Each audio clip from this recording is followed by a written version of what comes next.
Sebelum ceritanya dimulai, silahkan tulis di kolom komentar dari daerah mana saja teman-teman yang menonton cerita ini. Jangan lupa like dan subscribe agar channel ini bisa semakin berkembang dan bisa mempersembahkan cerita yang lebih menarik lagi. Undangan itu tergeletak di atas meja makan, berkilauan di bawah cahaya lampu. Kertasnya tebal dengan sentuhan mutiara, huruf-huruf emasnya diukir timbul dengan kaligrafi yang rumit. Sebuah pita satin berwarna sampanye mengikatnya dengan anggun. Semua elemen pada undangan itu meneriakkan satu kata, kemewahan. Risma mengambilnya, merasakan beratnya di tangannya. Pernikahan Rian, sepupu suaminya, Vicky. Acaranya akan diadakan di ballroom termegah di hotel bintang 5 paling prestisius di kota. Sebuah perayaan yang jelas dirancang untuk memamerkan status dan kekayaan. Vicky masuk ruang makan sambil melonggarkan dasinya, sisa-sisa hari yang panjang di kantor masih menempel di wajahnya. Ia melihat undangan di tangan Risma dan menghela napas. Sudah kamu lihat, ya? Ibu Yati meneleponku 3 kali hari ini, memastikan kita pasti datang. Risma tersenyum tipis. Tentu saja kita akan datang, Mas. Itu kan acara keluarga. Aku tahu. Vicky duduk di seberang istrinya. Hanya saja, kamu tahu sendiri bagaimana Ibu dan Lisa kalau di acara seperti itu. Semua orang akan dinilai dari ujung rambut sampai ujung kaki. Dari merek baju sampai jenis mobil yang diparkir. Tatapan Vicky berhenti sejenak, ia seperti sedang memikirkan sesuatu yang membuatnya tidak nyaman. Soal mobil, katanya perlahan, besok kita pakai mobilku saja, ya? Yang sedan hitam. Setidaknya tidak akan terlalu menarik perhatian. Risma meletakkan undangan itu kembali ke meja. Ia sudah menduga percakapan ini akan terjadi. Mobil Vicky adalah mobil baru, hadiah dari perusahaannya, mengkilap dan modern. Mobil yang pantas untuk diparkir di lobi hotel mewah. Namun, bukan mobil itu yang ingin ia kendarai. Hatinya sudah tertambat pada yang lain. Aku rasa, aku ingin membawa si biru, Mas, jawab Risma lembut, namun ada nada ketegasan yang tak terbantahkan dalam suaranya. Wajah Vicky langsung menunjukkan kekhawatiran. Si biru? Sayang, kamu serius? Kondisinya ya, kamu tahu sendiri. Catnya sudah sedikit pudar di beberapa bagian, dan modelnya sudah sangat tua. Aku hanya tidak ingin kamu mendengar ucapan yang tidak enak dari Ibu atau Lisa. Kamu tahu mereka bisa sekasar apa? Risma mengulurkan tangannya, menggenggam tangan suaminya yang hangat. Aku tahu, Mas. Aku tahu kamu mengkhawatirkanku. Tapi mobil itu lebih dari sekadar alat transportasi bagiku. Mobil itu punya cerita. Pikiran Risma melayang kembali ke masa lalu, ke sebuah sore yang terik 10 tahun yang lalu. Ia masih seorang gadis muda yang baru merintis usaha catering kecil-kecilan dari garasi rumah orang tuanya. Setiap keuntungan ia sisihkan, setiap rupiah ia catat dalam buku keuangan yang lusuh. Ia menolak membeli baju baru, tas bagus, atau bahkan makan di luar, demi sebuah mimpi, memiliki kendaraan sendiri. Bukan untuk pamer, tapi untuk kemandirian. Untuk bisa berbelanja bahan baku ke pasar induk tanpa merepotkan ayahnya, untuk mengantar pesanan tepat waktu tanpa bergantung pada angkutan umum. Ia ingat hari ketika uangnya akhirnya cukup. Ia datang ke sebuah showroom mobil bekas di pinggir kota. Matanya langsung tertuju pada sedan biru langit yang terparkir di sudut. Bentuknya klasik, sedikit kaku, tapi ada sesuatu yang kokoh dan jujur dari penampilannya. Pemilik showroom mencoba mengarahkannya ke mobil-mobil yang lebih baru, tetapi hati Risma sudah memilih.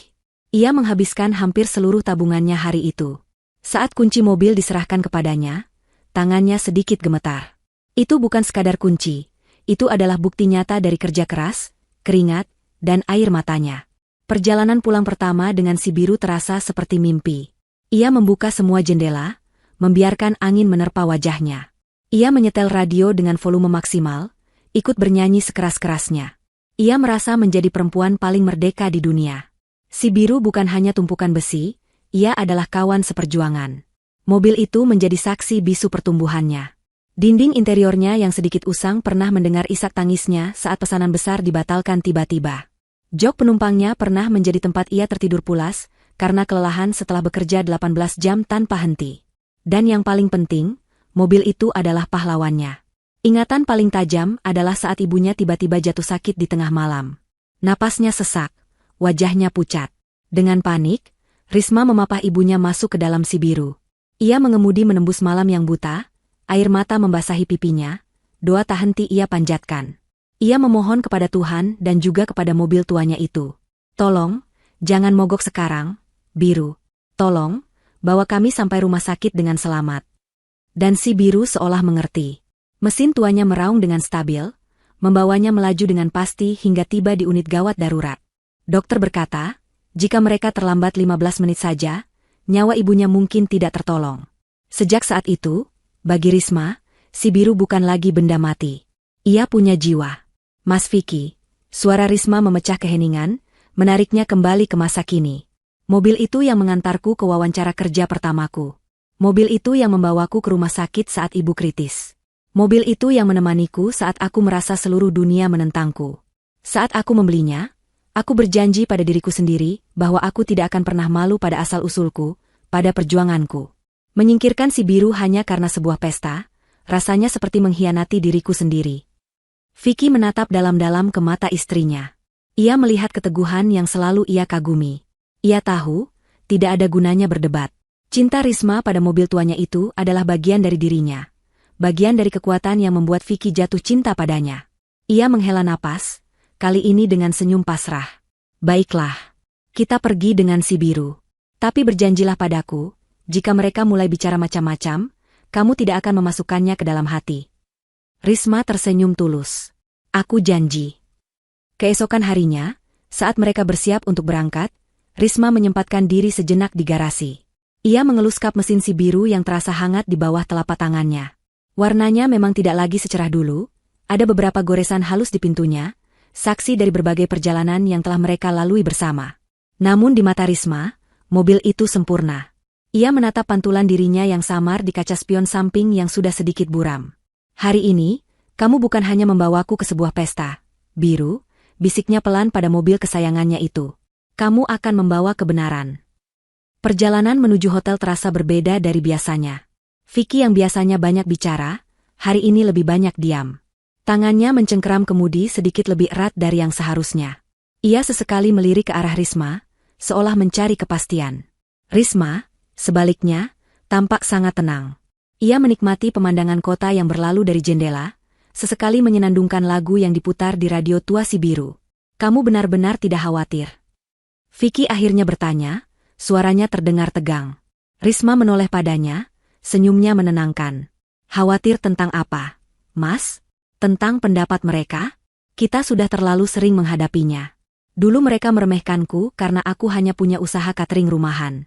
Lalu mereka menyindirku karena aku belum juga memberimu keturunan. Sekarang, mereka akan menemukan hal baru untuk dibicarakan. Itu tidak akan mengubah apapun. Aku tetap istrimu, dan aku tahu kamu mencintaiku. Itu sudah cukup. Kata-kata Risma sedikit meredakan ketegangan Vicky. Ia meraih tangan istrinya dan menggenggamnya. Maafkan aku.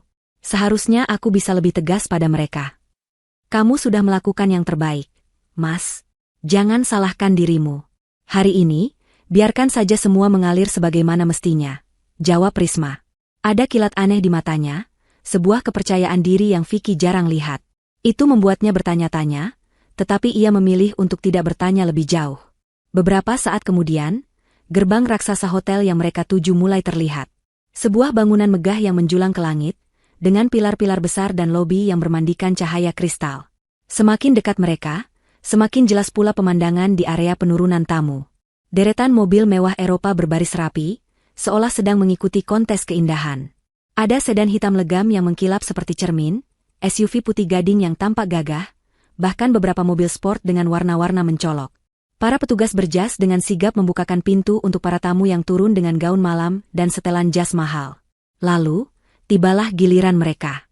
Vicky mengarahkan si Biru yang berwarna biru langit pudar ke antrean. Seketika, mobil mereka terasa seperti datang dari dimensi lain. Di antara kemewahan dan kesempurnaan, si Biru hadir dengan segala kejujurannya. Warnanya yang pudar, bentuknya yang ketinggalan zaman, suaranya yang sedikit lebih kasar. Semua mata seolah tertuju pada mereka. Risma bisa melihat beberapa tamu saling berbisik, ada yang tersenyum meremehkan, ada pula yang menatap dengan tatapan tidak percaya. Dari kejauhan, di dekat pintu lobi utama, Risma melihat sosok yang sangat ia kenal. Ibu Yati, mertuanya, berdiri dengan anggun dalam balutan kebaya modern berwarna emas. Di sebelahnya, berdiri Lisa, kakak iparnya, dengan gaun merah menyala yang sangat pas di badan. Mereka sedang tertawa bersama beberapa kerabat lain, Namun tawa mereka langsung membeku saat melihat si biru yang perlahan mendekat. Risma bisa membaca gerakan bibir Lisa yang tanpa suara berkata, "Itu mobil mereka?" kepada ibunya.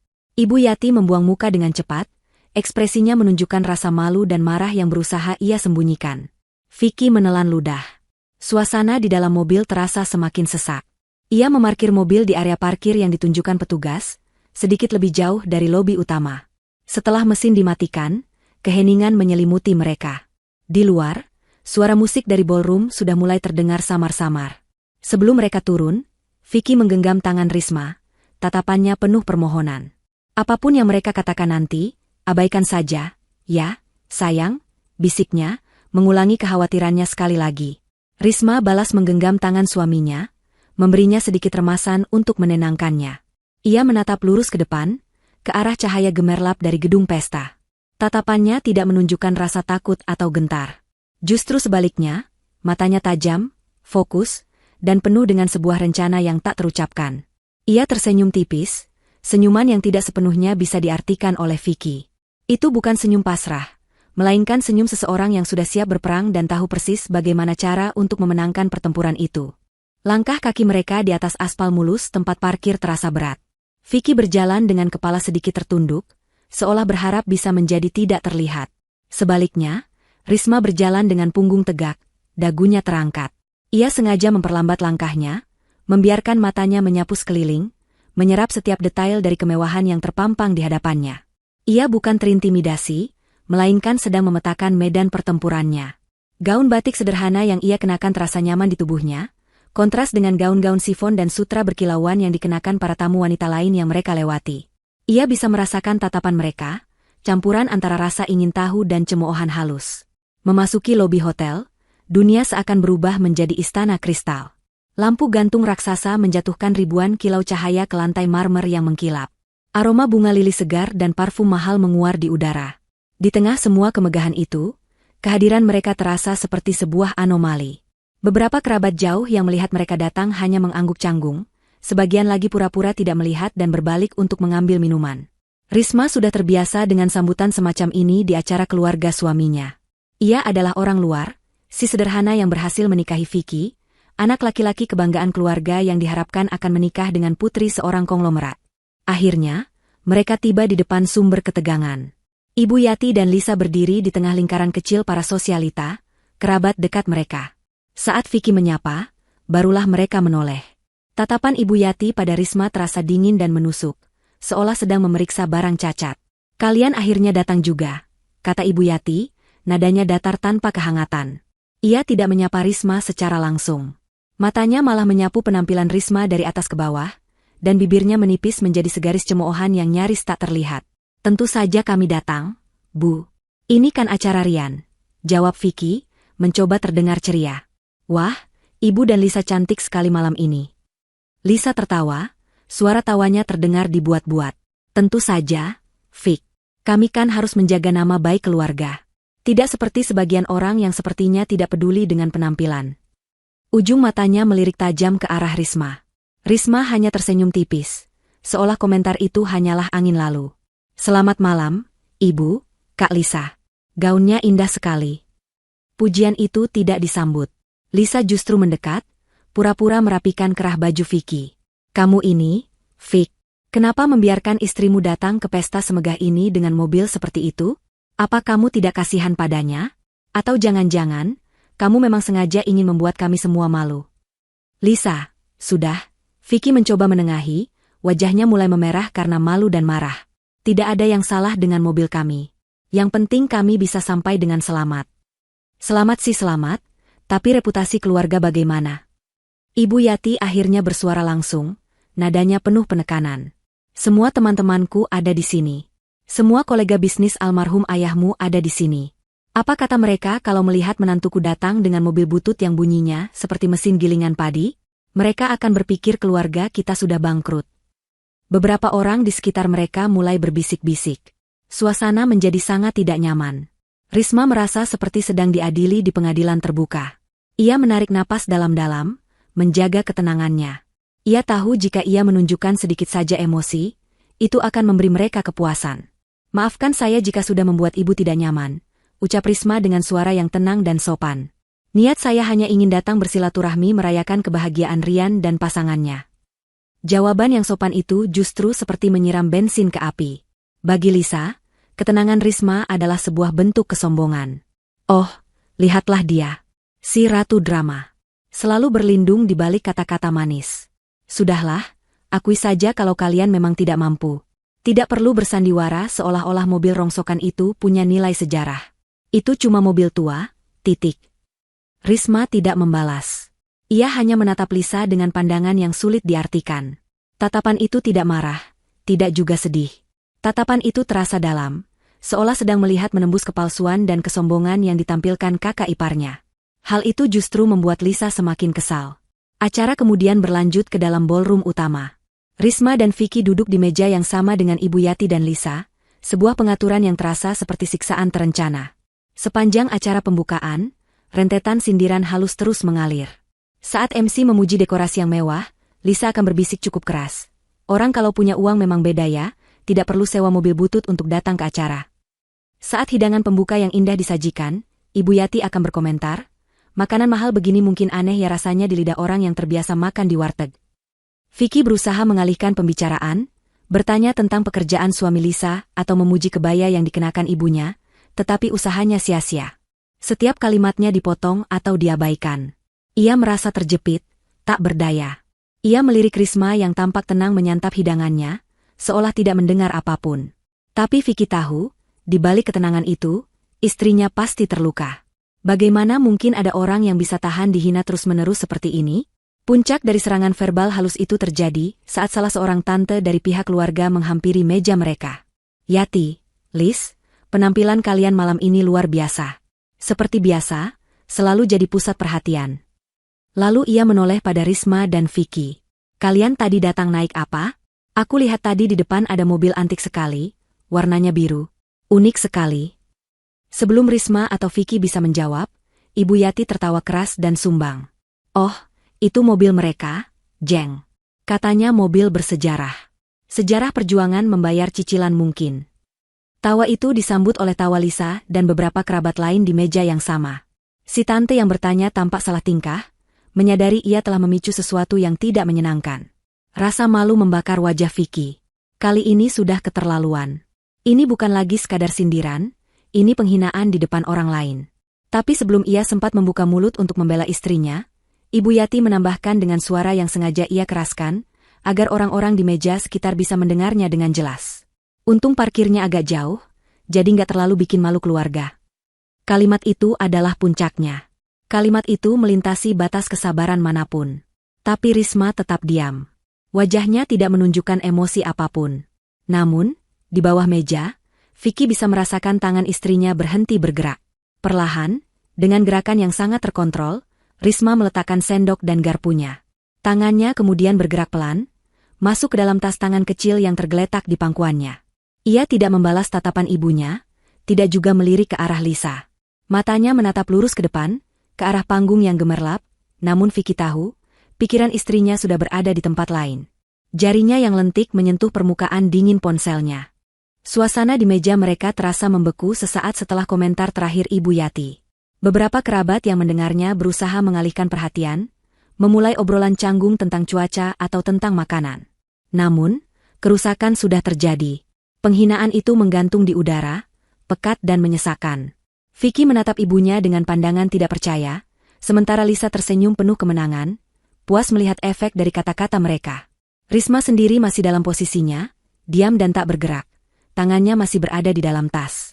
Acara makan malam utama pun dimulai. Satu persatu hidangan mewah disajikan oleh para pramusaji berseragam. Ada steak wagyu yang lembut, lobster thermidor yang gurih, dan berbagai hidangan lain yang namanya saja sulit untuk diucapkan. Meja mereka, yang seharusnya menjadi tempat berkumpulnya keluarga, justru terasa seperti medan perang dingin. Setiap kali pramusaji meletakkan piring di depan Risma, Lisa akan melontarkan komentar baru. Makan yang banyak, Riz. Kapan lagi bisa makan makanan semahal ini? Anggap saja bonus karena sudah berani mempermalukan diri sendiri hari ini, katanya sambil tertawa kecil kepada suaminya, yang hanya tersenyum kecut. Ibu Yati tidak mau kalah. Ia memotong steaknya dengan gerakan anggun yang berlebihan. Benar kata Lisa. Kamu harus coba ini, Risma. Ini daging impor. Beda sekali rasanya dengan daging rendang kiloan yang biasa kamu masak untuk jualan cateringmu itu. Vicky tidak tahan lagi. Ia meletakkan pisaunya dengan sedikit hentakan, menimbulkan bunyi yang cukup keras untuk membuat beberapa orang menoleh. Ibu, Lisa, cukup. Aku tidak akan membiarkan kalian menghina istriku terus-menerus seperti ini. Ini adalah pesta pernikahan, bukan tempat untuk menyebarkan kebencian. Wajah Ibu Yati mengeras. Oh, jadi sekarang kamu sudah berani membela istrimu dan melawan ibumu sendiri. Vicky, apa yang sudah diajarkan perempuan ini padamu? Apa kamu lupa siapa yang melahirkan dan membesarkanmu? Kami hanya mengatakan kebenaran. Kalau dia tidak mau dikomentari, seharusnya dia tahu diri. Jangan datang ke tempat seperti ini dengan penampilan dan kendaraan yang memalukan. Perdebatan itu menarik perhatian seluruh meja. Suasana yang tadinya sudah tegang kini berubah menjadi drama terbuka. Risma akhirnya mengangkat kepalanya. Ia menatap suaminya, lalu menggeleng pelan, memberinya isyarat untuk berhenti. Ia tahu, melawan mereka secara langsung hanya akan memperburuk keadaan dan membuat Vicky semakin terpojok. Melihat Risma yang seolah menyuruh Vicky diam, Lisa merasa semakin di atas angin. Inilah saat yang ia tunggu-tunggu. Ia berdiri dari kursinya, memegang gelas kristalnya, seolah hendak bersulang. Namun, yang keluar dari mulutnya bukanlah ucapan selamat, melainkan puncak dari segala penghinaan. Teman-teman, saudara-saudara sekalian, serunya dengan suara yang cukup keras untuk menarik perhatian meja-meja di sekitarnya. Musik yang mengalun lembut menjadi latar bagi pidato dadakannya yang penuh racun. Malam ini kita berkumpul untuk merayakan cinta. Tapi selain itu, sepertinya kita juga punya hiburan lain. Coba lihat adik iparku tersayang, Risma. Semua kepala kini serempak menoleh ke arah Risma. Wajahnya disorot oleh cahaya temaram dari lampu-lampu ballroom. Ia duduk tegak, menjadi pusat perhatian yang tidak pernah ia inginkan. Lisa melanjutkan, senyumnya sinis dan merendahkan. Lihat deh semuanya. Risma sekarang hebat, sudah berani pamer mobil. Walaupun mobil rongsokan begitu. Mungkin dia pikir dengan membawa mobil butut itu ke sini, orang-orang akan menganggapnya sebagai sosok yang bersahaja dan rendah hati. Padahal kita semua tahu, itu hanya cara orang miskin untuk mencari perhatian. Ruangan yang tadinya riuh dengan denting sendok dan percakapan, kini menjadi sunyi senyap. Hanya suara Lisa yang menggema. Ibu Yati menyilangkan tangan di dada, wajahnya menunjukkan ekspresi bangga pada putrinya yang dianggapnya berani. Dan jangan salah sangka, tambah Ibu Yati, ikut berdiri untuk mendukung putrinya. Suaranya lebih berat dan berwibawa, membuat kata-katanya semakin menusuk. Mobil itu, saya yakin sekali, paling juga kredit bekas yang belum lunas cicilannya. Buat apa pamer barang butut begitu? Riz, kamu tidak kasihan dengan suamimu? Kamu hanya bikin malu suami saja. Bikin malu seluruh keluarga besar kami. Keheningan yang mencekam menyelimuti ballroom. Semua orang, dari kerabat dekat hingga tamu yang tidak dikenal, kini menatap Risma. Ada yang menatap dengan iba, ada yang menatap dengan cemoohan, dan banyak yang hanya menonton dengan rasa penasaran. Seolah ini adalah sebuah adegan dalam sinetron. Vicky berdiri, wajahnya pucat karena amarah dan rasa malu yang luar biasa. Ibu, Lisa, hentikan, teriaknya, namun suaranya seakan tenggelam dalam keheningan yang berat itu. Di tengah semua kekacauan dan penghinaan yang ditujukan padanya, Risma tetap menjadi satu-satunya orang yang paling tenang di ruangan itu. Ia tidak menangis. Ia tidak gemetar. Bahunya tidak merosot karena malu. Ia hanya duduk di sana, membiarkan gelombang kebencian itu menghantamnya tanpa menunjukkan reaksi apapun. Setelah Ibu Yati selesai berbicara dan keheningan mencapai puncaknya, Risma melakukan sesuatu yang tidak terduga. Dengan gerakan yang lambat dan disengaja, ia menarik tangannya keluar dari tasnya. Di tangannya, tergenggam sebuah ponsel. Ia tidak menatap mertuanya, tidak juga kakak iparnya. Tatapannya masih lurus ke depan, kosong, namun ada badai yang tersembunyi di baliknya. Di tengah tatapan ratusan pasang mata, di tengah keheningan yang memekakan telinga, ia mengangkat kepalanya. Matanya menatap lurus ke arah Ibu Yati dan Lisa, tatapannya dingin dan tajam. Lalu, dengan gerakan yang seolah terjadi dalam gerak lambat, ia mengangkat ponselnya ke telinga, menekan sebuah tombol panggilan cepat. Tindakannya yang sederhana dan tenang itu terasa lebih mengancam daripada teriakan manapun. Seluruh ballroom menahan napas, bertanya-tanya, siapa yang ia hubungi di saat seperti ini? Di tengah keheningan ballroom yang terasa bisa diiris dengan pisau, nada sambung dari telepon Risma terdengar samar-samar. Hanya satu kali, lalu panggilan itu langsung dijawab dari seberang. Risma tidak perlu menunggu. Suaranya, ketika ia akhirnya berbicara, terdengar sangat jelas dan tenang, tanpa getaran sedikit pun. Nada suaranya kontras dengan kekacauan emosi yang baru saja meledak di sekelilingnya. "Halo, Pak," sapanya, terdengar formal dan profesional. "Maaf mengganggu di akhir pekan." Ia berhenti sejenak, mendengarkan jawaban dari seberang. Tak ada seorang pun yang bisa mendengar suara di ujung telepon sana, yang membuat suasana semakin misterius. Para tamu mencondongkan tubuh mereka ke depan, berusaha menangkap setiap kata. Vicky menatap istrinya dengan cemas, sama sekali tidak mengerti apa yang sedang terjadi. Siapa yang ditelepon Risma di saat seperti ini? Pengacaranya? Polisi? Atau salah satu kerabatnya untuk mengadu? "Bisa tolong saya sekarang?" lanjut Risma. "Iya, konfirmasi saja semuanya. Waktunya tepat." Hanya itu. 3 kalimat pendek yang penuh teka-teki. Ia mendengarkan lagi sejenak, lalu menutup percakapan dengan satu kata, "Terima kasih." Telepon pun ditutup. Risma meletakkan ponselnya di atas meja dengan gerakan yang sama tenangnya, lalu mengambil kembali sendok dan garpunya, seolah tidak ada hal luar biasa yang baru saja terjadi. Untuk beberapa detik, tidak ada yang bergerak. Semua orang masih mencoba mencerna apa yang baru saja mereka saksikan. Aksi Risma begitu di luar dugaan. Mereka mengharapkan air mata, teriakan, atau setidaknya pembelaan diri yang marah. Bukan panggilan telepon yang singkat dan misterius. Tawa sinis Lisa adalah yang pertama kali memecah keheningan. Tawa itu terdengar serak dan dipaksakan, berusaha menutupi kebingungan yang sesaat tadi sempat terlintas di wajahnya. "Hahaha. Ya ampun. Aku kira ada pertunjukan apa. Ternyata cuma drama murahan." Ejeknya, suaranya kembali meninggi. "Telepon siapa? Riz? Mau ngadu ke ibumu? Atau telepon temanmu? Pura-pura ada urusan penting biar bisa kabur dari sini karena malu." Ibu Yati ikut menimpali, rasa percaya dirinya sudah kembali sepenuhnya. Paling juga telepon debt collector-nya, minta perpanjangan waktu cicilan mobil rongsok itu. "Aktingmu hebat sekali, Risma. Kamu seharusnya jadi pemain sinetron saja." Mereka berdua tertawa, mencoba mengajak kerabat lain di meja mereka untuk ikut menertawakan Risma. Namun, tawa mereka kali ini terasa hambar. Beberapa orang hanya tersenyum canggung. Aksi Risma yang tenang dan dingin tadi meninggalkan kesan yang aneh. Ada sesuatu yang tidak beres. Ada aura kekuatan darinya yang tidak bisa mereka jelaskan. Waktu terasa berjalan sangat lambat. Beberapa menit berlalu, dan tidak terjadi apa-apa. MC di atas panggung, yang tampaknya sudah diberi isyarat oleh panitia untuk melanjutkan acara, kembali berbicara dengan suara ceria yang dipaksakan, mencoba mencairkan suasana. Musik kembali mengalun, para pramusaji kembali bergerak, dan perlahan-lahan, dengung percakapan mulai mengisi ruangan. Bagi Ibu Yati dan Lisa, tidak adanya kejadian apapun setelah panggilan telepon itu adalah sebuah konfirmasi. Itu semua hanya gertakan. Sebuah gertakan yang menyedihkan dari seorang wanita yang terpojok. Rasa superioritas mereka kembali membengkak, bahkan lebih besar dari sebelumnya. Mereka merasa telah menang telak. Mereka telah berhasil menghancurkan mental menantu yang tidak mereka sukai itu di depan semua orang. "Lihat kan, Vic," bisik Lisa pada Vicky dengan nada penuh kemenangan. "Istrimu itu hanya besar omong. Setelah dipermalukan, dia hanya bisa menelepon entah siapa untuk berpura-pura kuat. Menyedihkan sekali." Vicky tidak menjawab. Ia hanya menatap Risma, yang kini sedang dengan tenang memotong sepotong kecil steak dan memakannya. Seolah semua hinaan dan drama yang baru saja terjadi tidak pernah ada.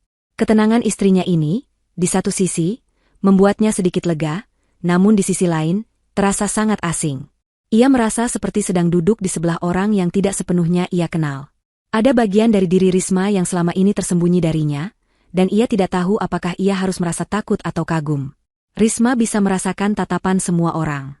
Tatapan suaminya yang bingung, tatapan mertua dan iparnya yang penuh kemenangan, dan tatapan para tamu lain yang penasaran. Namun, ia tidak membiarkan semua itu memengaruhinya. Pikirannya fokus. Ia sedang menghitung dalam hati. 3, 2, 1. Tepat saat hitungannya selesai, musik yang sedang mengalun tiba-tiba berhenti. Suaranya terpotong di tengah lagu, meninggalkan keheningan yang canggung.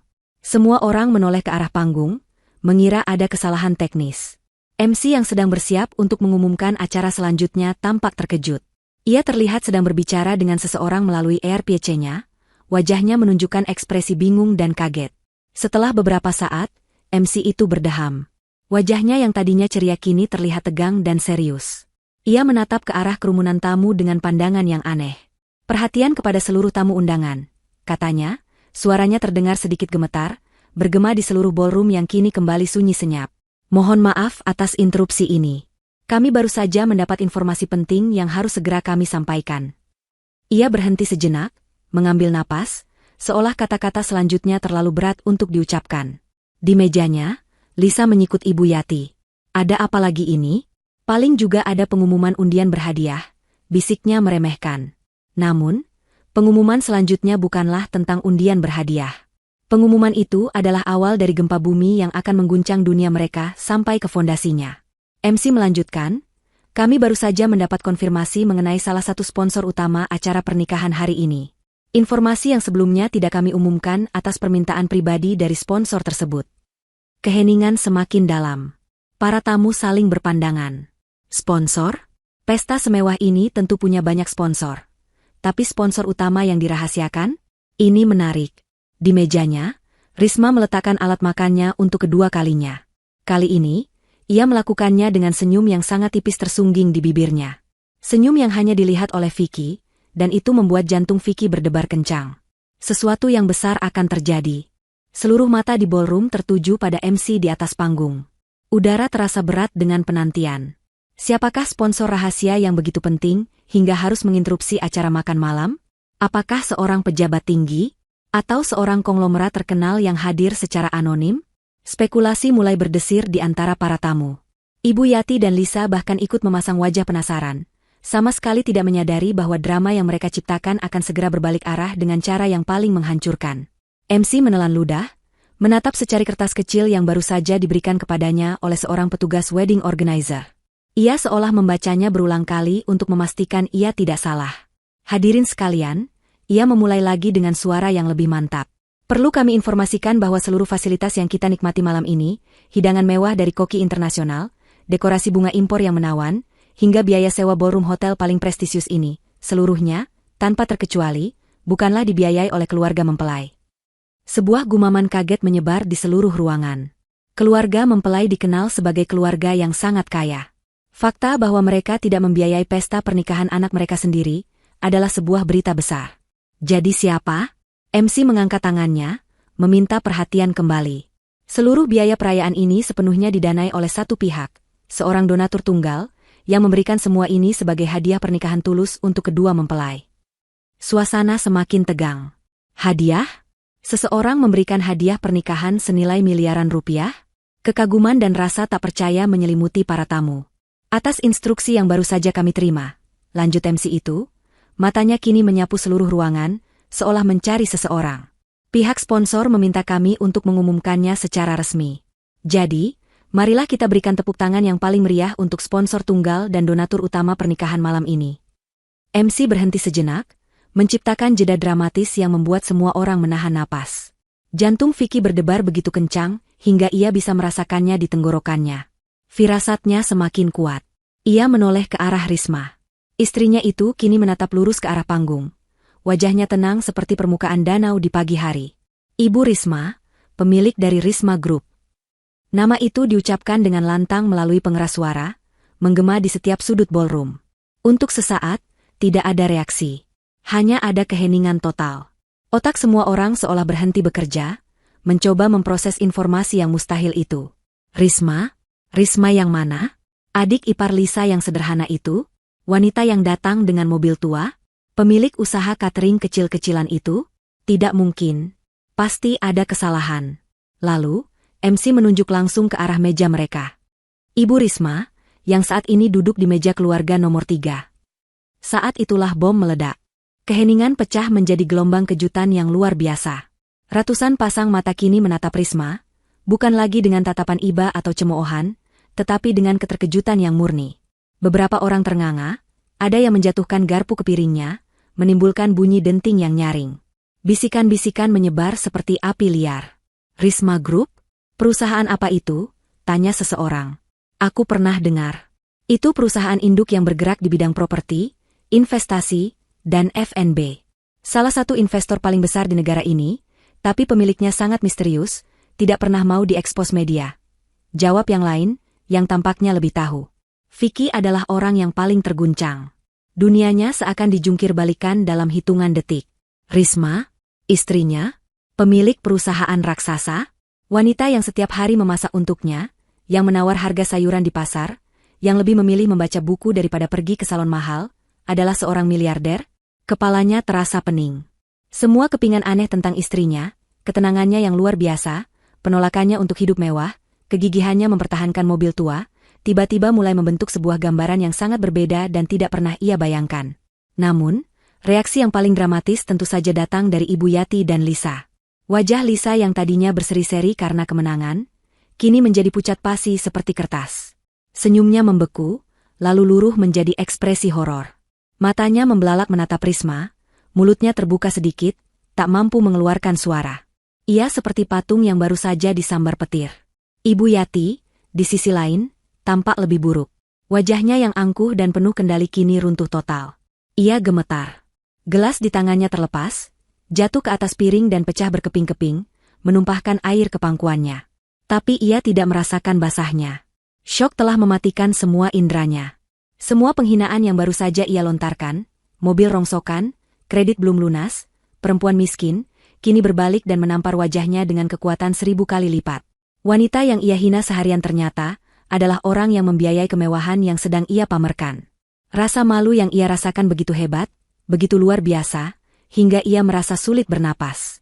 Di tengah semua kekacauan itu, kejutan belum berakhir. Pintu utama ballroom tiba-tiba terbuka. Seorang pria berjas hitam yang sangat rapi, dengan AirPods di telinganya, masuk dengan langkah cepat dan pasti. Di belakangnya, mengikuti beberapa orang lain yang juga berpakaian formal. Mereka bukan tamu. Mereka terlihat seperti tim profesional yang sedang bertugas. Pria itu tidak menghiraukan tatapan para tamu. Matanya men-scan ruangan, dan langsung tertuju pada Risma. Ia berjalan lurus menuju meja nomor 3, melewati para tamu yang terperangah. Langkahnya berhenti tepat di samping Risma. Ia kemudian membungkukkan badannya sedikit dengan sangat hormat. Ibu Risma, maaf atas keterlambatannya. Semua sudah siap sesuai instruksi, katanya dengan suara yang jelas dan profesional, cukup untuk didengar oleh semua orang di meja itu. Risma hanya mengangguk pelan. Terima kasih, Pak Banyu. Pria bernama Banyu itu kemudian menegakkan tubuhnya, dan tatapannya beralih ke arah Lisa dan suaminya, lalu ke Ibu Yati. Wajahnya yang tadinya penuh hormat saat berbicara dengan Risma, kini berubah menjadi dingin dan tanpa emosi. Itu adalah tatapan seorang eksekutor yang siap menjalankan tugasnya. Para tamu yang duduk di dekat meja itu, bisa merasakan hawa dingin yang tiba-tiba menyebar. Ini bukan lagi sekadar pengumuman sponsor. Ini adalah awal dari sebuah perhitungan. Pak Banyu, manajer keuangan Risma, berdiri di samping meja mereka seperti seorang hakim yang siap membacakan putusan. Kehadirannya yang dingin dan profesional telah merebut seluruh perhatian. Tak ada lagi yang peduli pada mempelai di atas panggung, atau hidangan yang mulai mendingin di atas meja. Drama yang sesungguhnya kini tersaji di meja nomor 3. Tatapan Pak Banyu pertama kali tertuju pada suami Lisa, seorang pria bernama Doni, yang selama ini hanya diam dan menikmati status sosial yang dipancarkan oleh istrinya. Doni tampak gelisah, firasat buruk mulai merayap di benaknya. Selamat malam, Bapak Doni, sapa Pak Banyu. Suaranya datar namun membawa beban yang berat. Dari dalam map kulit yang ia bawa, ia mengeluarkan beberapa lembar dokumen yang telah ditandai dengan rapi. Saya Banyu, dari Divisi Legal Risma Group. Kami terpaksa menemui Anda di sini karena semua upaya komunikasi kami selama 3 bulan terakhir tidak mendapatkan tanggapan yang semestinya. Lisa menyela dengan nada ketus, mencoba mempertahankan sisa-sisa harga dirinya. Risma Group? Kami tidak punya urusan dengan perusahaanmu. Kamu salah orang. Pak Banyu tidak menghiraukan Lisa. Matanya tetap terkunci pada Doni. Perusahaan Anda, PT Jaya Sentosa, telah mengambil pinjaman modal usaha dari salah satu anak perusahaan investasi kami 18 bulan yang lalu. Pinjaman tersebut telah mengalami gagal bayar selama 6 bulan terakhir, dengan total tunggakan pokok dan bunga yang kini mencapai jumlah yang sangat signifikan. Doni menjadi pucat. Keringat dingin mulai membasahi pelipisnya. Ia tahu persis tentang utang ini, utang yang ia coba sembunyikan dari semua orang, termasuk dari istrinya yang gemar berfoya-foya. Ia tidak pernah menyangka, sama sekali tidak pernah terlintas di benaknya, bahwa perusahaan investasi tanpa nama yang memberinya pinjaman adalah bagian dari kerajaan bisnis Risma. Pak Banyu meletakkan selembar dokumen di atas meja di depan Doni. Surat itu berkop resmi, dengan judul besar yang terbaca jelas, pemberitahuan sita aset jaminan. Sesuai klausul dalam perjanjian kredit, kegagalan pembayaran selama lebih dari 90 hari memberikan kami hak penuh untuk mengeksekusi aset yang Anda jaminkan. Dalam hal ini, rumah mewah yang Anda tinggali, dan 2 mobil atas nama Anda. Dunia Lisa seakan runtuh. Rumah? Mobil? Apa maksudmu? Doni, apa yang orang ini bicarakan? Pekiknya histeris, mengguncang-guncang lengan suaminya. Doni hanya bisa menunduk. Tak mampu menatap mata istrinya maupun orang-orang di sekitarnya yang kini menatap mereka dengan pandangan campuran antara kasihan dan jijik. Kemewahan palsu mereka, gaya hidup glamor yang selalu Lisa pamerkan di media sosial, rumah megah di kawasan elit, semuanya ternyata dibangun di atas fondasi utang yang rapuh. Dan pemilik utang itu adalah wanita yang baru saja ia hina habis-habisan. Ironi itu begitu menyakitkan, begitu memalukan, hingga terasa seperti sebuah lelucon kosmik yang kejam. Tim kami akan mendatangi kediaman Anda besok pagi pukul 9 untuk memulai proses penyitaan. Lanjut Pak Banyu tanpa emosi. Kami sarankan Anda bersikap kooperatif. Setelah menyampaikan vonis pada Lisa dan Doni, tatapan Pak Banyu kini beralih pada target kedua, Ibu Yati. Sang ratu sosialita itu masih terduduk syok, pecahan gelas masih berserakan di dekat kakinya.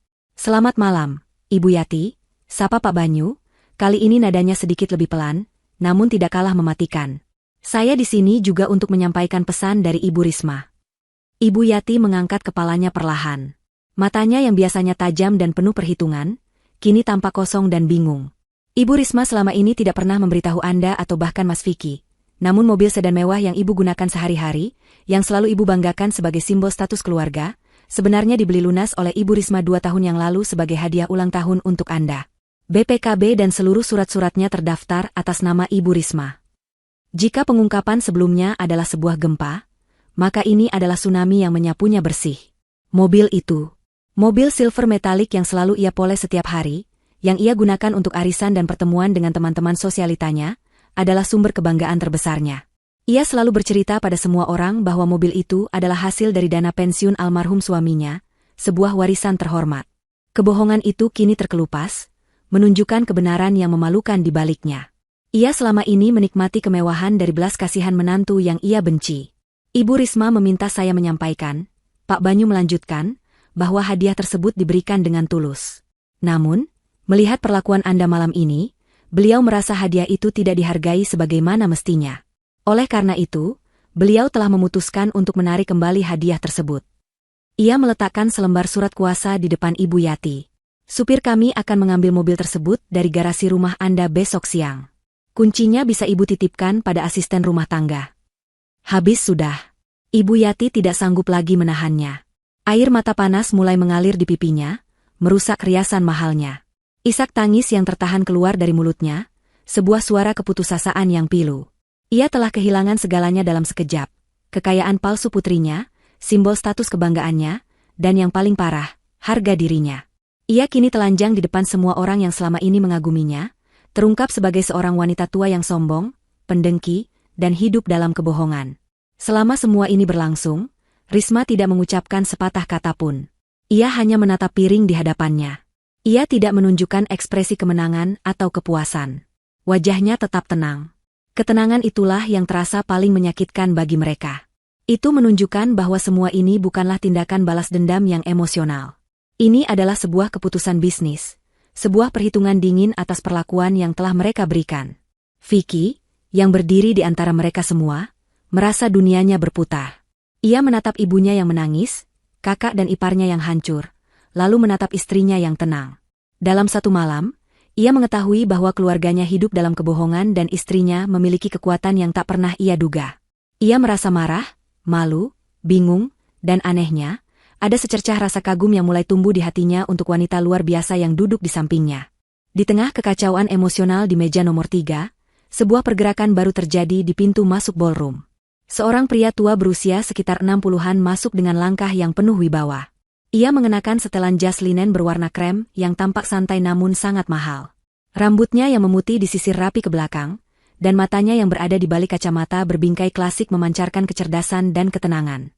Beberapa tamu yang berasal dari kalangan atas langsung mengenalinya. Dia adalah Pak Ahmad Pratama, seorang kolektor mobil klasik legendaris dan pengusaha terpandang yang namanya sangat dihormati di kalangan elit. Kehadirannya di pesta pernikahan seperti ini adalah sebuah kejutan besar. Pak Ahmad Pratama tidak menyapa siapapun. Ia berjalan lurus ke arah meja Risma, tatapannya seolah tidak terganggu oleh drama yang baru saja terjadi. Pak Banyu segera menyambutnya dengan membungkuk hormat. "Selamat malam, Pak Ahmad. Terima kasih sudah bersedia datang," sapa Pak Banyu. "Tentu saja.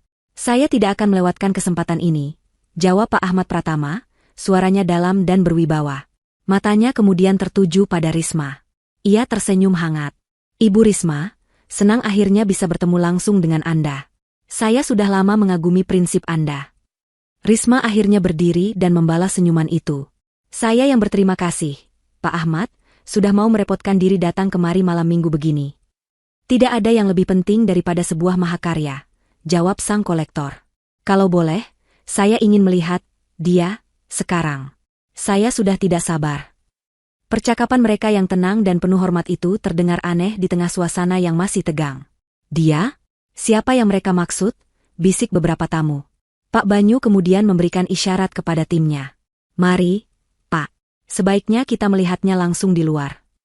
Rombongan kecil itu, Pak Ahmad Pratama, Pak Banyu, beberapa asistennya, dan diikuti oleh Risma serta Vicky yang masih linglung, mulai berjalan keluar dari ballroom. Kepergian mereka memicu rasa penasaran yang tak tertahankan. Beberapa tamu yang paling ingin tahu mulai bangkit dari kursi mereka dan ikut berjalan di belakang. Menjaga jarak, ingin tahu ada pertunjukan apa lagi malam ini. Ibu Yati dan Lisa, yang masih terduduk dalam kehancuran mereka, melihat rombongan itu pergi. Entah didorong oleh sisa-sisa rasa penasaran atau hanya karena tidak tahu harus berbuat apa, mereka pun ikut bangkit dan mengikuti kerumunan kecil itu dari kejauhan, berjalan terseok-seok seperti sepasang hantu.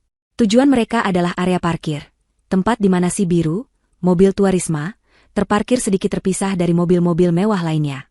Di bawah cahaya lampu parkiran yang terang, si biru tampak semakin kontras. Catnya yang pudar dan desainnya yang kuno terlihat mencolok. Namun, reaksi Pak Ahmad Pratama sungguh di luar dugaan. Matanya langsung berbinar saat melihat mobil itu. Ia berjalan mengelilingi si biru dengan gerakan lambat, seperti seorang seniman yang sedang mengagumi lukisan Mona Lisa. Tangannya mengelus lembut permukaan kap mesinnya, jarinya menelusuri setiap lekuk bodinya. Para tamu yang ikut menonton hanya bisa saling berpandangan dengan bingung. Apa yang spesial dari mobil tua ini? Luar biasa, sungguh luar biasa. Gumam Pak Ahmad Pratama pada dirinya sendiri. Ia kemudian berbalik menghadap Risma dan para penonton yang berkumpul. "Hadirin sekalian," katanya dengan suara yang lantang dan penuh semangat. "Kalian mungkin melihat ini sebagai sebuah mobil tua. Tapi yang berdiri di hadapan kita ini bukanlah sekadar mobil. Ini adalah sebuah sejarah." Ia menunjuk ke logo di depan mobil. "Ini adalah sedan biru klasik edisi pertama, tahun produksi 1975. Model ini hanya diproduksi sebanyak 500 unit di seluruh dunia, dan yang berwarna biru langit seperti ini, diperkirakan hanya tersisa kurang dari 20 unit dalam kondisi yang masih bisa berjalan. Sebagian besar sudah hancur atau berakhir di museum." Ia membuka pintu mobil dan menunjuk ke interiornya. "Lihat, semua masih orisinal. Jok kulitnya, panel kayunya, bahkan radionya. Ini adalah harta karun bagi para kolektor. Sebuah kapsul waktu yang sempurna." Lisa dan Ibu Yati, yang berdiri di barisan paling belakang, mendengarkan penjelasan itu dengan perasaan yang semakin tidak karuan. "Harta karun? Mobil rongsokan ini?" Seorang tamu yang cukup berani bertanya, "Memangnya seberapa berharga mobil seperti itu, Pak?" Pak Ahmad Pratama tersenyum. "Berharga itu relatif. Tapi saya bisa beritahu Anda ini, saya sudah mengejar mobil ini selama 2 tahun terakhir setelah melacak nomor registrasinya. Saya telah mengajukan penawaran resmi kepada pemiliknya, Ibu Risma, beberapa kali."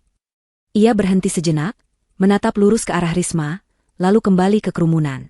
"Penawaran terakhir yang saya ajukan, dan masih berlaku hingga malam ini, adalah sebesar 5 miliar rupiah. Angka itu meledak di udara seperti bom. 5 miliar. 5 miliar rupiah. Keheningan yang terjadi kali ini lebih dalam daripada keheningan manapun di dalam ballroom tadi. Semua orang terperangah. 5 miliar untuk sebuah mobil yang mereka anggap rongsokan. 5 miliar untuk mobil yang menjadi bahan hinaan sepanjang malam. Lisa merasakan kakinya lemas. Ia harus berpegangan pada lengan suaminya agar tidak jatuh. Pikirannya kosong. 5 miliar. Angka itu terus berputar di kepalanya. Uang sebanyak itu bisa melunasi semua utang mereka, membeli rumah baru, mobil baru, dan masih bersisa sangat banyak. Dan uang sebanyak itu terparkir di sini, dalam wujud sebuah mobil tua yang ia sebut sampah. Ibu Yati jatuh terduduk di trotoar parkiran. Ia tidak peduli lagi pada pandangan orang. Kekuatannya benar-benar habis.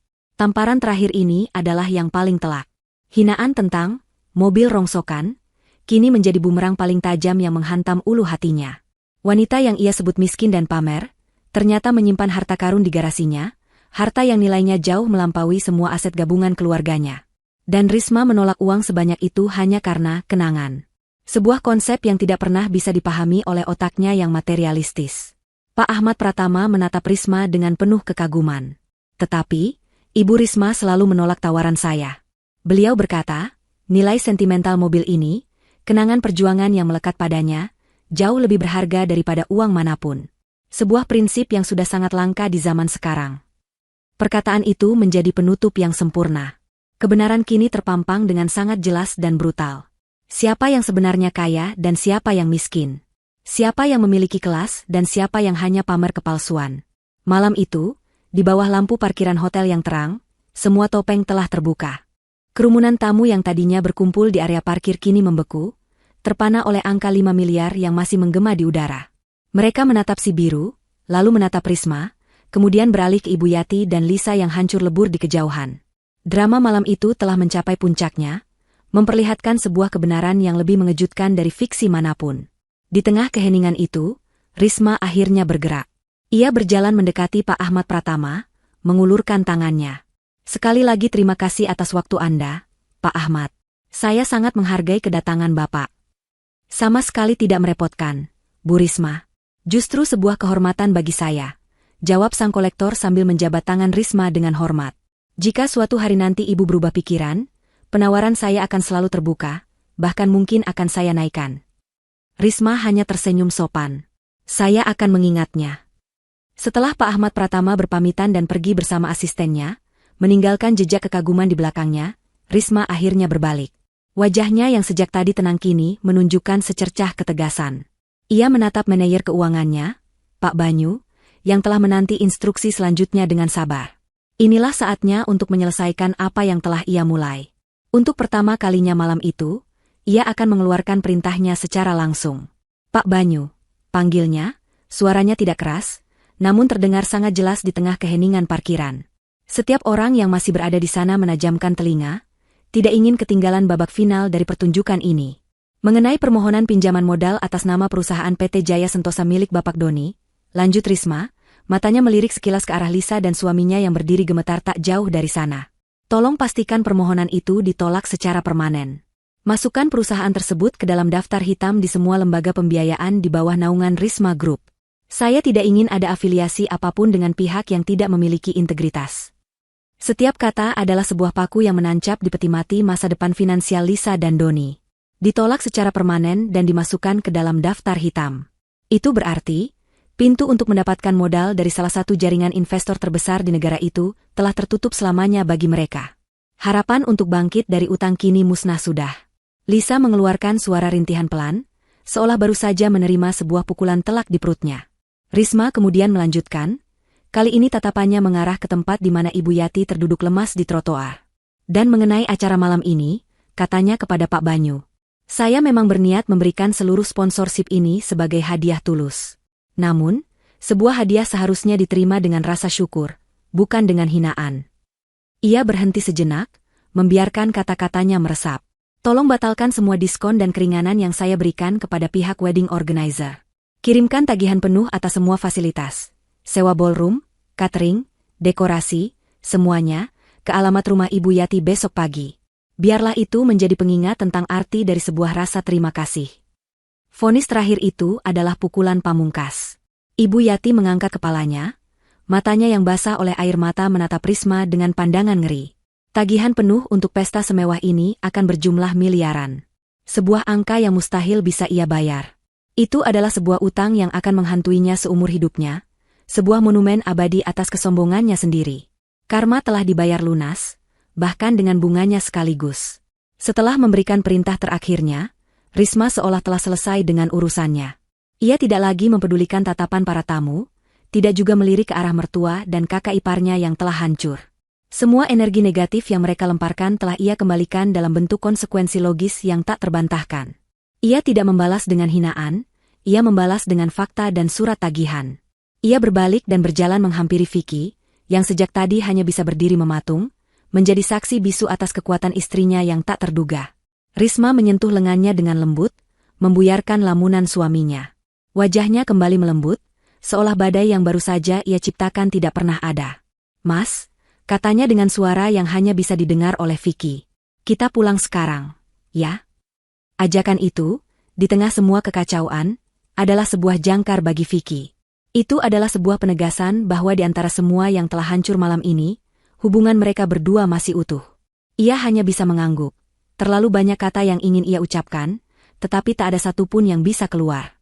Saat mereka berdua berjalan bergandengan tangan menuju Sibiru, kerumunan tamu yang menonton seolah tersadar dan secara refleks memberi jalan, seperti memberi jalan pada seorang ratu dan rajanya. Bisikan-bisikan kini bukan lagi cemoohan, melainkan kekaguman. Mereka baru saja menyaksikan seorang wanita yang dihina di depan umum, bangkit dan merebut kembali kehormatannya dengan cara yang paling elegan dan mematikan. Tepat sebelum mereka mencapai mobil, seorang pemuda berlari tergopoh-gopoh menghampiri mereka. Itu adalah Rian, sang mempelai pria, keponakan Vicky. Wajahnya tampak pucat dan penuh rasa bersalah. "Tante Risma, Mas Vicky," panggilnya, napasnya tersengal. Ia berhenti di depan Risma dan tanpa ragu, membungkukkan badannya dalam-dalam. "Atas nama keluarga kami, aku minta maaf. Aku minta maaf yang sebesar-besarnya atas kelakuan ibu dan kakakku. Dan, terima kasih. Terima kasih banyak atas hadiah pernikahan yang luar biasa ini. Maafkan kami yang tidak tahu berterima kasih." Risma tersenyum tulus untuk pertama kalinya malam itu. Senyum yang mencapai matanya. Ia menyentuh bahu pemuda itu. "Kamu tidak bersalah, Rian. Berbahagialah di hari pernikahanmu. Jangan biarkan apapun merusaknya." Sikapnya yang penuh pengampunan kepada Rian justru semakin menonjolkan betapa keras konsekuensi yang ia berikan pada Ibu Yati dan Lisa. Itu menunjukkan bahwa tindakannya bukan didasari oleh kebencian buta, melainkan oleh sebuah prinsip keadilan. Risma dan Vicky akhirnya masuk ke dalam Sibiru. Saat Vicky menyalakan mesin, suara khas mobil tua itu terdengar di tengah keheningan parkiran. Suara yang tadi pagi menjadi bahan ejekan, kini terdengar seperti raungan kemenangan. Perlahan, mobil itu bergerak maju, meninggalkan hotel mewah itu, meninggalkan semua drama, dan yang terpenting, meninggalkan Ibu Yati dan Lisa yang kini harus menghadapi puing-puing kehidupan yang mereka hancurkan sendiri. Mereka ditinggalkan sendirian untuk menghadapi tatapan para tamu dan konsekuensi dari perbuatan mereka. Perjalanan pulang terasa sangat berbeda dibandingkan saat mereka berangkat. Keheningan di dalam kabin Sibiru kali ini tidak terasa canggung atau tegang, melainkan pada dengan berbagai pertanyaan yang tak terucapkan dan emosi yang meluap. Vicky mengemudi dalam diam, kedua tangannya mencengkeram kemudi, pikirannya berpacu lebih cepat dari laju mobil. Ia sesekali melirik arah Risma, yang duduk tenang di sampingnya, menatap keluar jendela seolah sedang menikmati pemandangan malam kota yang biasa. Bagaimana mungkin? Pertanyaan itu terus berputar di benaknya. Bagaimana mungkin wanita yang tidur di sebelahnya setiap malam, wanita yang ia cintai karena kesederhanaan dan kebaikannya, adalah seorang titan bisnis yang mampu membuat keluarganya bertekuk lutut hanya dengan satu panggilan telepon? Ia merasa seperti telah menikahi orang asing. Setelah melewati hampir separuh perjalanan dalam kebisuan, Vicky akhirnya tidak tahan lagi. Ia menepikan Sibiru di sebuah area yang tenang di pinggir jalan, di bawah naungan pohon rindang dan cahaya lampu jalan yang temaram. Ia mematikan mesin, dan kini hanya suara jangkrik malam yang mengisi keheningan di antara mereka. Ia berbalik, menatap istrinya sepenuhnya. "Riz," panggilnya, suaranya serak. "Kenapa?" Hanya satu kata. Tapi kata itu memuat semua kebingungan, keterkejutan, dan sedikit rasa sakit di hatinya. "Kenapa kamu tidak pernah cerita? Kenapa kamu membiarkan mereka menghinamu selama ini? Kenapa aku tidak tahu apa-apa?" Risma menghela napas panjang. Ia tahu momen ini akan datang. Ia membalas tatapan suaminya, matanya yang jernih memancarkan kejujuran yang dalam. "Karena aku ingin dicintai bukan karena apa yang aku punya, Mas," jawabnya lembut. "Aku ingin seseorang yang memilihku karena diriku sendiri. Karena Risma, si perempuan biasa yang suka memasak dan membaca buku. Bukan karena Risma, si pemilik Risma Group." Ia mengulurkan tangan dan menyentuh pipi Vicky. "Saat pertama kali bertemu denganmu, aku sudah berada di posisi ini. Aku sudah memiliki semuanya. Tapi aku lelah dengan orang-orang yang mendekatiku hanya karena uangku. Aku melihat ketulusan di matamu. Kamu menatapku, bukan menatap saldo rekeningku. Dan aku sangat takut kehilangan itu. Aku takut jika kamu tahu yang sebenarnya, caramu memandangku akan berubah. Mungkin kamu akan merasa terintimidasi, atau mungkin hubungan kita akan menjadi tentang bisnis dan harta, bukan tentang cinta. Air mata mulai menggenang di sudut mata Risma. Mertua dan kakak iparku, aku membiarkan perlakuan mereka selama ini bukan karena aku lemah. Aku membiarkannya karena itu adalah ujian bagiku, dan juga bagimu. Aku ingin melihat, apakah suamiku akan tetap berdiri di sampingku, bahkan ketika aku terlihat tidak punya apa-apa di mata dunia. Dan kamu, Mas, kamu selalu melakukannya. Kamu selalu membelaku, meskipun kamu seringkali kalah suara. Kamu tidak pernah sekalipun memintaku untuk berubah menjadi orang lain agar diterima oleh mereka. Kamu mencintaiku apa adanya. Bagiku, itu lebih berharga dari semua perusahaan yang aku miliki. Penjelasan itu menghantam Vicky dengan keras. Semua rasa bingung dan sakit hatinya seketika menguap, digantikan oleh gelombang pemahaman dan kekaguman yang luar biasa. Istrinya bukan hanya kaya dan kuat, ia juga bijaksana. Ia telah melindungi cinta mereka dengan caranya sendiri, dengan sebuah rahasia besar. Dan mobil ini, lanjut Risma sambil mengelus dashboard si biru yang usang. Mobil ini adalah pengingatku. Pengingat dari mana aku berasal. Setiap kali aku masuk ke mobil ini, aku ingat rasanya berjuang, rasanya tidak punya apa-apa selain mimpi. Mobil ini yang membuatku tetap berpijak di bumi, tidak peduli seberapa tinggi aku terbang. Mobil ini adalah jangkar kerendahan hatiku. Aku tidak akan pernah menjualnya, karena jika aku melakukannya, aku takut aku akan lupa siapa diriku yang sebenarnya. Vicky akhirnya menemukan suaranya kembali. Aku tidak tahu harus berkata apa. Riz. Aku kagum. Aku sangat kagum padamu. Dan aku minta maaf. Maaf karena tidak pernah bisa melindungimu sepenuhnya dari mereka. Kamu sudah melindungiku dengan caramu, Mas. Dengan cintamu yang tulus, balas Risma. Dan malam ini, aku terpaksa melakukannya karena mereka sudah melewati batas. Mereka tidak hanya menghinaku, tapi mereka juga merendahkan perjuangan dan kenangan yang paling aku hargai, yang terwujud dalam mobil ini. Mereka menyerang jiwaku, dan itu tidak bisa aku biarkan. Vicky menarik istrinya ke dalam pelukannya. Ia memeluknya erat, seolah ingin menyatukan kembali kepingan-kepingan puzzle tentang istrinya yang baru ia temukan. Aku mencintaimu, bisiknya. Dulu, sekarang, dan selamanya. Tidak ada yang berubah. Justru, aku merasa semakin mencintaimu. Malam itu, di dalam sebuah mobil tua di pinggir jalan yang sepi, mereka menemukan sebuah awal yang baru. Bukan lagi hubungan yang didasari oleh sebagian kebenaran, tetapi sebuah ikatan yang utuh, yang dibangun di atas kejujuran, rasa hormat, dan kekaguman yang mendalam. Vicky kembali menyalakan mesin si biru. Saat mobil itu kembali melaju di jalanan malam yang lengang, rasanya seperti sebuah perjalanan pulang yang sesungguhnya. Mereka meninggalkan semua kepalsuan dan drama di belakang. Di depan mereka, terbentang sebuah masa depan baru, sebuah kehidupan di mana mereka akan menghadapinya bersama-sama, sebagai pasangan yang setara, dalam suka dan duka, di dalam mobil mewah maupun di dalam sedan biru tua kesayangan mereka. Mobil rongsokan itu kini bukan lagi simbol perjuangan masa lalu, melainkan simbol dari cinta mereka yang sejati dan tak ternilai harganya. 2 tahun telah berlalu sejak malam yang mengubah segalanya di ballroom Hotel Grand Majestic. Musim telah berganti, dan kehidupan telah mengukir jalannya masing-masing bagi setiap orang yang terlibat dalam drama malam itu, meninggalkan jejak yang dalam dan permanen. Di sebuah rumah dengan halaman yang asri di pinggir kota, tawariang seorang anak kecil memecah keheningan sore.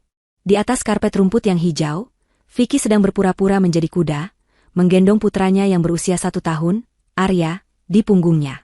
Arya tertawa terbahak-bahak, tangan mungilnya menjambak rambut ayahnya dengan gemas. Risma memperhatikan mereka dari teras, secangkir teh hangat mengepul di tangannya. Senyumnya terkembang, senyum tulus yang kini tak lagi menyimpan rahasia atau beban. Kehidupan mereka telah berubah, tentu saja. Setelah kebenaran terungkap, Vicky memutuskan untuk mengundurkan diri dari pekerjaannya. Bukan karena desakan Risma, melainkan karena keputusannya sendiri. Ia ingin membangun sesuatu bersama istrinya, bukan sebagai bawahan atau sekadar suami dari seorang wanita kaya, tetapi sebagai partner yang setara. Dengan dukungan penuh dari Risma, ia mengambil alih salah satu divisi di Risma Group, yaitu yayasan filantropi yang selama ini dikelola secara pasif. Di tangannya, yayasan itu berkembang pesat, membangun sekolah-sekolah di daerah terpencil dan menyediakan program beasiswa bagi anak-anak kurang mampu. Vicky menemukan panggilannya, bukan dalam mengejar profit, tetapi dalam memberi arti. Risma sendiri perlahan-lahan mulai membuka diri kepada publik. Bukan untuk mencari popularitas, tetapi karena ia sadar, sebagai pemimpin perusahaan besar, ia memiliki tanggung jawab untuk menjadi inspirasi. Ia masih Risma yang sama, yang lebih suka memakai daster di rumah daripada gaun desainer, tetapi kini ia tidak lagi bersembunyi. Mereka tinggal di rumah yang nyaman dan besar, tetapi tidak berlebihan.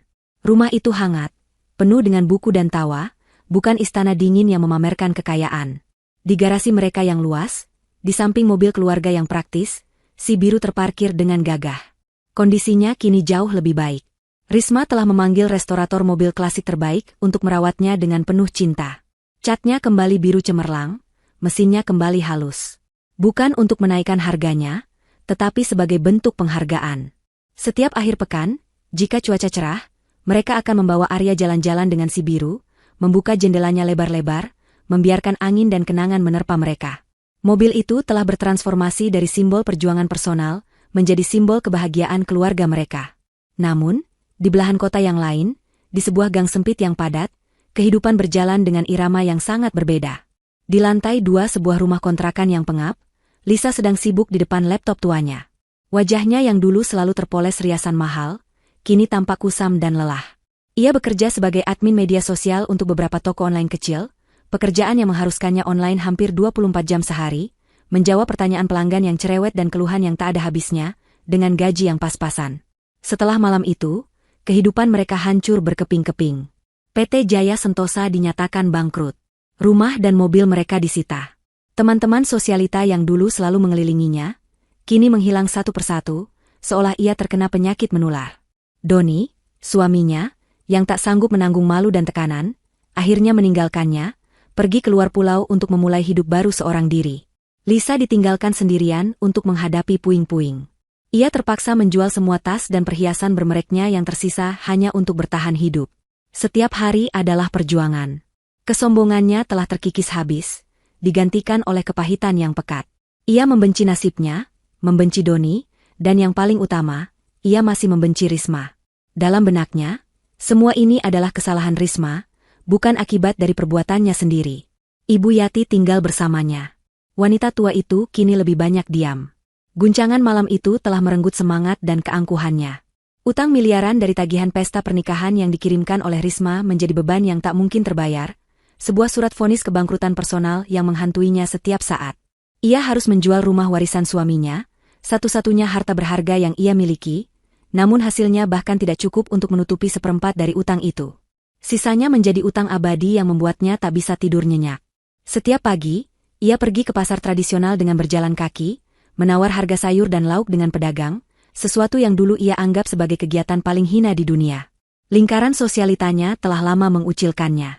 Namanya menjadi bahan gunjingan di setiap arisan, sebuah contoh tragis tentang bagaimana kesombongan bisa menjatuhkan seseorang dari puncak tertinggi. Kadang, di pasar, ia melihat berita di televisi kecil milik salah satu kios. Berita tentang Yayasan Risma Group yang baru meresmikan sebuah panti asuhan. Ia akan melihat wajah Vicky, putranya, tersenyum bahagia di layar kaca, berdiri di samping Risma. Hatinya akan terasa sakit, sebuah campuran antara rindu, penyesalan, dan iri hati yang menusuk. Ia merindukan putranya, tetapi rasa malunya terlalu besar untuk bahkan sekadar mencoba menghubunginya. Ia telah memutuskan tali itu dengan tangannya sendiri. Suatu sore, Vicky menerima sebuah surat. Amplopnya lusuh, ditulis tangan dengan tulisan yang sedikit gemetar. Itu dari ibunya. Isinya bukan permintaan maaf yang tulus, melainkan lebih seperti keluhan terselubung tentang betapa berat hidupnya, diselingi permintaan pinjaman uang untuk biaya hidup. Vicky membawa surat itu kepada Risma. Mereka membacanya bersama di teras belakang rumah mereka. Setelah selesai membaca, Vicky menatap istrinya, mencari pendapat. Bagaimana menurutmu? Risma terdiam sejenak, memandang putranya yang tertidur pulas di kereta dorong. Mereka tetap ibumu dan kakakmu, Mas, katanya pelan. Kita tidak bisa membiarkan mereka kelaparan. Tapi kita juga tidak bisa memberi mereka uang tunai. Itu hanya akan mengulangi lingkaran setan yang sama. Risma mengambil ponselnya dan menghubungi Pak Banyu. Pak, tolong carikan sebuah rumah kontrakan sederhana yang layak di dekat pasar untuk 2 orang. Bayar sewanya untuk 5 tahun ke depan. Dan tolong aturkan pengiriman sembako dan kebutuhan pokok setiap bulan ke alamat itu. Atas namakan saja sebagai donatur anonim dari yayasan. Ia kemudian menatap Vicky. Kita bantu mereka untuk hidup, Mas. Tapi untuk belajar menjadi manusia yang lebih baik, itu harus mereka perjuangkan sendiri. Vicky menatap istrinya dengan penuh cinta dan kekaguman. Bahkan setelah semua rasa sakit yang mereka sebabkan, hati istrinya masih memiliki ruang untuk belas kasihan, sebuah belas kasihan yang bijaksana, bukan yang buta. Beberapa minggu kemudian, Ibu Yati dan Lisa pindah ke kontrakan baru yang sedikit lebih baik. Mereka tidak pernah tahu siapa yang membayarnya. Setiap bulan, sekotak besar bahan makanan akan tiba di depan pintu mereka. Lisa menerimanya dengan sinis, menganggap itu adalah bantuan sosial dari pemerintah. Ibu Yati, dalam diamnya, mungkin memiliki dugaan, tetapi ia tidak pernah mengucapkannya. Menerima bantuan tanpa nama itu adalah sisa-sisa harga diri yang masih bisa ia pertahankan. Sore itu, saat matahari mulai terbenam dan mewarnai langit dengan semburat jingga, Risma mengajak Vicky dan Arya ke garasi. Ia membuka penutup kain yang melindungi si biru. Ayo kita ajak jagoan kita melihat matahari terbenam di bukit, katanya. Mereka bertiga masuk ke dalam mobil tua itu. Vicky di belakang kemudi, Risma di sampingnya, dan Arya duduk aman di kursi bayi di belakang. Saat Vicky menyalakan mesin, suara yang familiar itu mengalun, bukan lagi suara rongsokan, tetapi suara melodi kenangan. Saat mereka melaju meninggalkan rumah, Risma menoleh ke belakang, menatap Arya yang terkekeh gembira melihat pohon-pohon berlarian dari jendela. Ia tahu, suatu hari nanti, ia akan menceritakan kisah mobil ini kepada putranya. Kisah tentang kerja keras, tentang harga diri, tentang bagaimana sebuah tumpukan besi tua bisa mengajarkan pelajaran paling berharga dalam hidup. Bahwa kekayaan sejati tidak diukur dari apa yang kita kendarai atau apa yang kita kenakan, melainkan dari ketulusan hati, martabat yang kita jaga, dan cinta yang kita berikan tanpa syarat. Roda kehidupan akan terus berputar. Dan mereka siap mengarunginya bersama, di dalam si biru, sang saksi bisu yang telah membawa mereka pulang ke arti kebahagiaan yang sesungguhnya.